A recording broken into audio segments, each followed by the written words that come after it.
لاہور میں دھند اندھا دھند درجہ حرارت کم سے کم 7 زیادہ سے زیادہ 12 ڈگری سینٹی گریڈ تک جانے کا امکان ہے۔ ماہرین کے شہریوں کو خشک سردی سے بچنے کے لیے احتیاطی تدابیر اپنانے کی ہدایت کی گئی ہے۔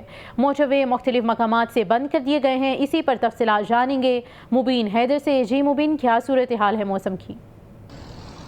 بالکل، اس وقت کلمہ چوک کے علاقے میں ہم موجود ہیں اور موسم میں آپ تو جانتے ہیں کہ سردی کی شدت جو ہے برقرار ہے۔ روز کی بنیاد پر جو ہے درجہ حرارت ہمیں نیچے جاتا دکھائی دے رہا ہے۔ بہت زیادہ ٹھنڈ کی شدت میں روز اضافہ ہو جاتا ہے اور کچھ دنوں سے ہم نے دیکھا کہ گزشتہ کچھ روزوں سے ہمیں سامنے آیا کہ دھند میں بھی اضافہ ہوتا جا رہا ہے۔ جو ہی شام ہوتی ہے دھند کے ڈیرے پورے شہر پر براجمان ہو جاتے ہیں۔ جتنی عام شاہراہیں ہیں وہاں پر ٹریفک کا لوڈ بڑھ جاتا ہے۔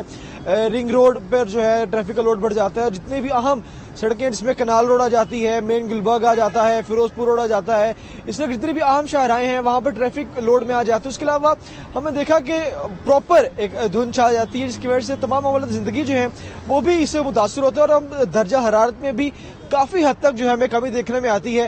محکمہ موسمیات والوں کا بھی کہنا ہے کہ جب تک بارش نہیں ہو جاتی دھند کا اسی طرح سلسلہ جاری رہے گا تو شہریوں کو چاہیے کہ دھند کے اندر کم از کم ڈرائیو کرتے وقت احتیاطی تدابیر کا خیال رکھیں، پریکاشنری میئرز پر پراپر عمل پیرا ہو، گاڑی چلاتے وقت گاڑی کی رفتار دھیمی رکھیں، فوگ لیمپس کا استعمال لازمی کریں، سامنے والی گاڑی سے مناسب فاصلے اختیار کریں اور کوشش کریں کہ بلا ضرورت سفر سے گریز کریں۔ اس کے ساتھ ساتھ جو ہے پہناووں اور خوراک کا بھی خاص خیال رکھیں تاکہ موسم کے بدلتے اثرات جو ہیں اس سے شہری محفوظ رہ سکے۔ اگر ہم بات کرتے چلیں درجہ حرارت کی، درجہ حرارت بھی اسی طرح سے ہے کہ کم سے کم 7 اور زیادہ سے زیادہ درجہ حرارت جو ہے 12 ڈگری تک جانے کے امکانات ظاہر کیے گئے ہیں اور ساتھ ساتھ یہ بتایا گیا ہے کہ آئندہ 3 سے 4 روز تک بھی بارش کے کوئی امکانات ظاہر نہیں کیے گئے، بالکل بارش کے کوئی امکانات نہیں ہیں اور پراپر ایک انوائرمنٹ کی تلاش کی جا رہی ہے کہ ایسے انوائرمنٹ سوٹیبل بن جائے جس کے بعد جو مصنوعی بارش کی طرف جایا جائے، کیونکہ اگر بارش نہیں ہوتی تو اس کے بعد مصنوعی بارش کی طرف جو ہے وہ جایا جائے گا۔ اب دیکھنا یہ ہے کہ کب تک موسم اس طرح صورتحال اس طرح سے رہتے اور کب تک خشک سردی کا ہمیں جو ہے شہریوں کو جو ہے وہ سامنا کرنا پڑے گا۔ شکریہ مبین۔